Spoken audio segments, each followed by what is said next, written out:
दो बलशाली राक्षस थे, हिरण्यकशिपु और हिरण्याक्ष। ये दोनों भाई थे। उन दोनों ने देवों पर चढ़ाई कर इंद्रलोक को जीत लिया। मगर समय की गति बलवान है। हिरण्याक्ष एक नौक दुर्घटना में मारा गया और हिरण्यकशिपु को नरसिंह देव ने मारा था। हिरण्यकशिपु के मरने के बाद उसका बेटा प्रहलाद सिंहासन पर बैठा, मगर भगवान भक्त प्रहलाद को हिरण्याक्ष के बेटे अंधक ने हराकर उससे राज्य छीन लिया। अंधक ने प्रहलाद को बंदी बना लिया और स्वयं असुरों का राजा बन बैठा।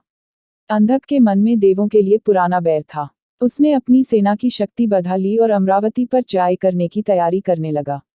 इंद्र को यह बात पता चली तो वह चिंतित हो उठा। इंद्र जानता था कि अकेले देव इतने शक्तिशाली नहीं हैं जो अंधक और उसकी विशाल सेना का सामना कर सकें।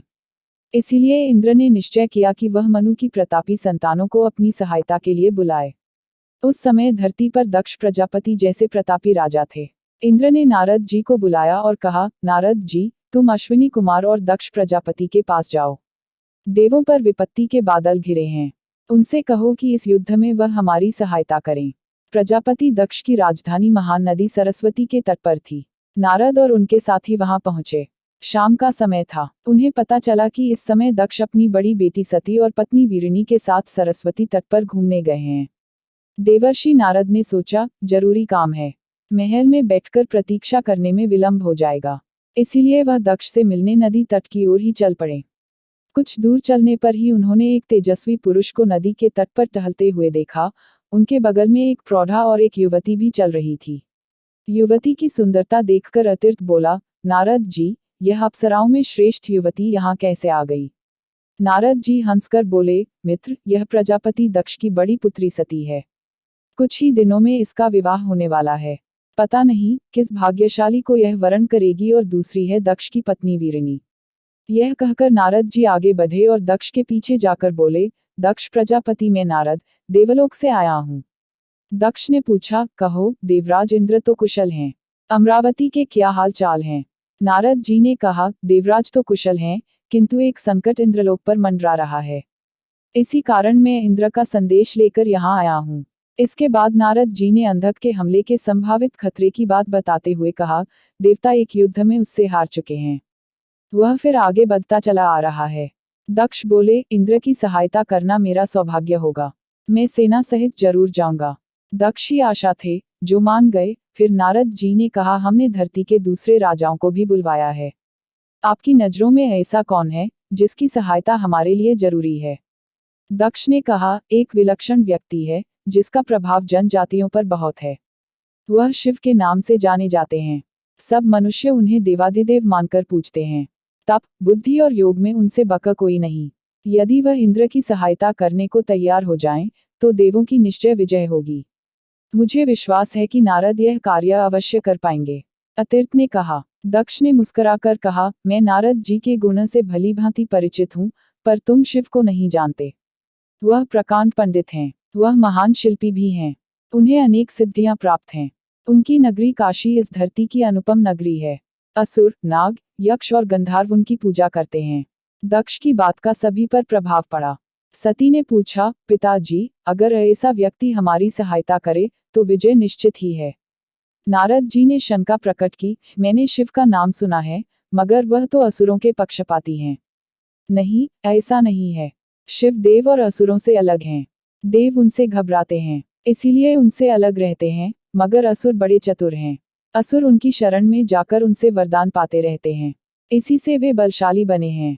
दक्ष ने कहा। सती ने फिर पूछा, देवों ने उन्हें प्रसन्न क्यों नहीं किया? यह सुनकर दक्ष गंभीर हो गए। बोले, देव अहंकार में डूबे रहे। मगर यह सत्य है कि यदि शिव प्रसन्न हो गए तो देवासुर संग्राम हमेशा के लिए समाप्त हो जाएगा। दक्ष को यह पता नहीं था कि उनकी बात का सती पर क्या प्रभाव पड़ रहा है। वास्तव में शिव की महानता सुनकर सती अनजाने में शिव की ओर आकर्षित हो रही थी। नारद जी ने दक्ष से कहा, प्रजापति, मैं पूरा प्रयत्न करूंगा कि शिव को देवों की ओर कर सकूं। मगर यह बताओ कि शिव कहाँ मिलेंगे? क्या हम काशी जाएं? दक्ष ने कहा, तुम काशी की ओर जाओ। क्या पता रास्ते में ही शिव मिल जाएं। लोगों का यही कहना है कि शिव को मन में याद करो तो वह मिल जाते हैं। देवर्षि नारद ने अपने साथियों के साथ काशी की ओर प्रस्थान कर दिया। आगे एक घना जंगल था। सहसा एक जगह बहुत से स्त्री पुरुषों ने उन्हें घेर लिया। उनके हाथों में तेज धार वाले हथियार थे। दक्ष ने अपना एक सेवक रास्ता दिखाने के लिए उनके साथ भेजा था। उसका नाम करंथ था। करंथ ने उन लोगों से उन्हीं की भाषा में कहा, हम आपके मित्र हैं। हम महान योगीराज शिव के भक्त हैं। उनसे मिलने जा रहे हैं। शिव का नाम सुनते ही उन लोगों ने अपने हथियार नीचे कर लिए। फिर उनके मुखिया ने पूछा, तुम लोग शिव के पास क्यों जा रहे हो? नारद जी ने मुखिया से कहा, हम पर भीषण आपत्ति आ पड़ी है। हम शिव की सहायता लेने आए हैं। हमें शिव कहाँ मिलेंगे? मुखिया ने कहा, यह तो मुझे भी पता नहीं। फिर भी मैं आप लोगों का संदेश बस्ती बस्ती पहुंचाए देता हूँ। हो सकता है कि शिव तक यह संदेश पहुंच जाए। और सचमुच हुआ भी यही। अगले दिन वे एक बस्ती में थे, तभी जय महादेव का नारा गूंज उठा। नारद ने देखा कि बागंबर पहने एक तेजस्वी पुरुष हाथ में त्रिशूल लिए चले आ रहे थे। उनके विशाल नेत्रों से इतना तेज टपक रहा है कि दृष्टि बरबस नीचे झुक जाती थी। उन्हें देखते ही सब प्राणियों ने जमीन पर लेटकर उन्हें प्रणाम किया।